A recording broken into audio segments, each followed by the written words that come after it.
नमस्कार दोस्तों, मैं आपका होस्ट एंड दोस्त दीपक लेकर आया हूँ पुराने गुनाह नए गुनहगार का पार्ट 13। अब आगे। मेरे जो जासूस रमा की निगरानी कर रहे हैं, अगर उन्होंने सच कहा है तो मैं भी सच कह रहा हूँ। ओह, आप जयनारायण को जानते हैं? खूब जानता हूँ भाई, मैं बैंक का डॉक्टर हूँ। बैंक के कर्मचारी इलाज के लिए मेरे पास ही आते रहते थे। जब तक जयनारायण बैंक का कर्मचारी रहा गाहे बाहे मेरे पास आता ही रहता था।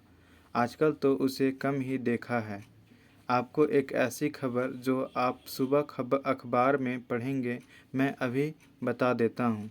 क्या जयनारायण अब से लगभग 3 या 4 घंटा पहले कत्ल कर दिया गया है। कत्ल कर दिया गया है? जी हाँ।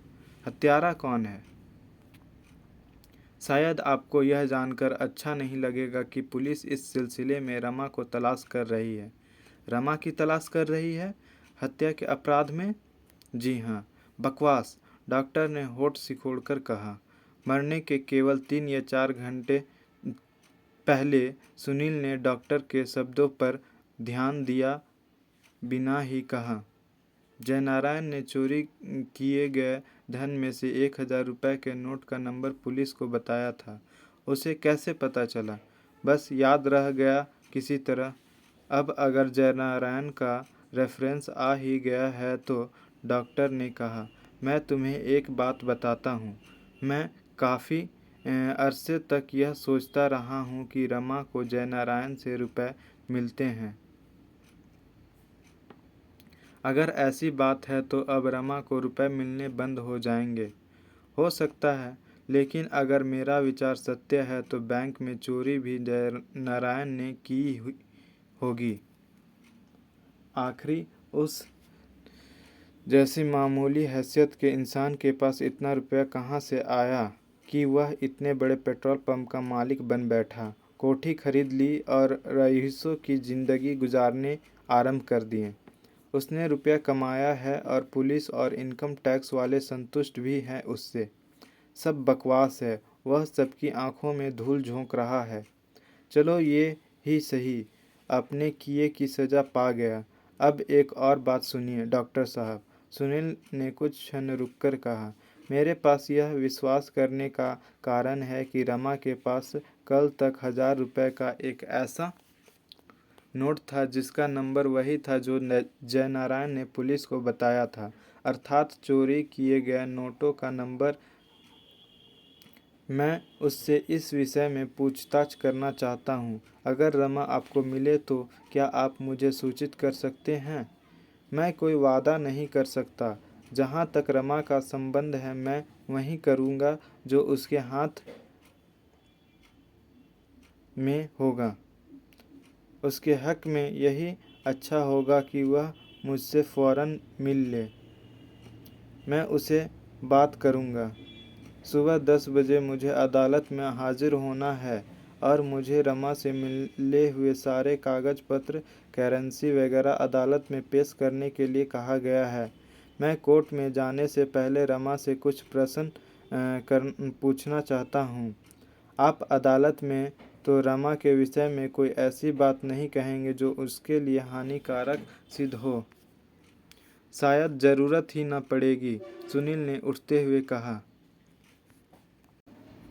मिस्टर सुनील, डॉक्टर ने हाथ उठाकर हाथ मिलाते हुए कहा, शायद आप यह नहीं जानते कि मैंने रमा को आपसे संपर्क स्थापित करने के लिए कहा था।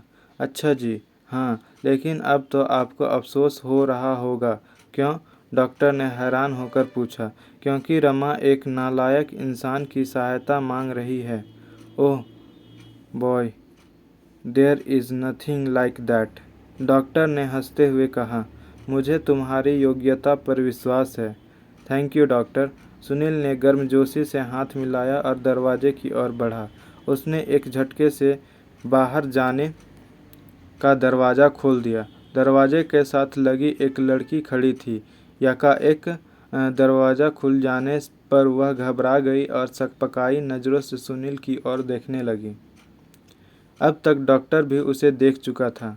सरोज, वह आश्चर्यचकित होकर बोला। तुम यहाँ क्या कर रही हो?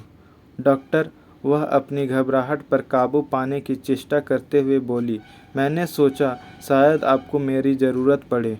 ओह अच्छा, डॉक्टर खुश होकर बोला, सुनील, यह मेरे क्लिनिक की सबसे पुरानी नर्स है सरोज। बड़ी जिम्मेदार लड़की है। शायद आप ही हैं जिसने मैंने फ़ोन पर बात की थी। जी हाँ, बड़ी खुशी हुई आपसे मिलकर, सुनील ने हाथ जोड़ते हुए कहा। बस यही एक कसर थी, लड़कियों की यही एक कैटेगरी बाकी थी जिससे मेरी आज तक यारी नहीं हो पाई थी। जी?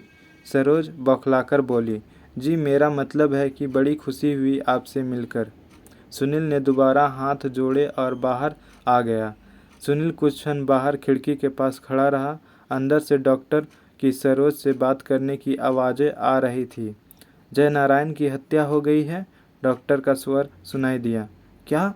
सरोज का आश्चर्य मिश्रित स्वर सुनाई दिया। डॉक्टर ने अपनी बात दोहराई। किस समय? सरोज ने पूछा। ठीक समय मालूम नहीं। अब क्या होगा भगवान जाने। क्षण भर शांति छाई रही और फिर सरोज का स्वर सुनाई दिया। मुझे यह आदमी अच्छा नहीं लगा। कौन? सुनील। हाँ। क्यों? मुझे तो सिफारिश सिरफिरा मालूम होता है। क्या तुम उससे पहले भी मिल चुकी हो? नहीं। फिर तुम उसके विषय में क्या खाक जानती हो? मैंने दरवाजे के बाहर खड़े होकर सारा वार्तालाप सुना था। मेरा भी यही ख्याल था, लेकिन फिर कभी ऐसी हरकत न करना। अच्छा। सुनील ने कुछ क्षण प्रतीक्षा की, लेकिन वार्तालाप बंद हो चुका था। सुनील चुपचाप वहां से हट गया और अपनी कार में स्टीयरिंग पर आ बैठा। उसे बड़े जोर की नींद आ रही थी। उसने घड़ी देखी, 3:15 बज चुके थे। उसने एक बार जोर से आंख मिचमिचाई और कार स्टार्ट कर दी। सुनील क्लिनिक के क्षण प्रतिक्षण दूर होता जा रहा था, लेकिन उसके मस्तिष्क में अब भी दो चेहरे घूम रहे थे, डॉक्टर और सरोज के। डॉक्टर विधुर, सरोज अविवाहित, 12 वर्ष के साथी, एकांत वातावरण, रात का आखिरी पहर और न जाने क्या क्या। उसने एक बार जोर से अपना सिर झटका और एक्सीलेटर पर पैर दबा दिया।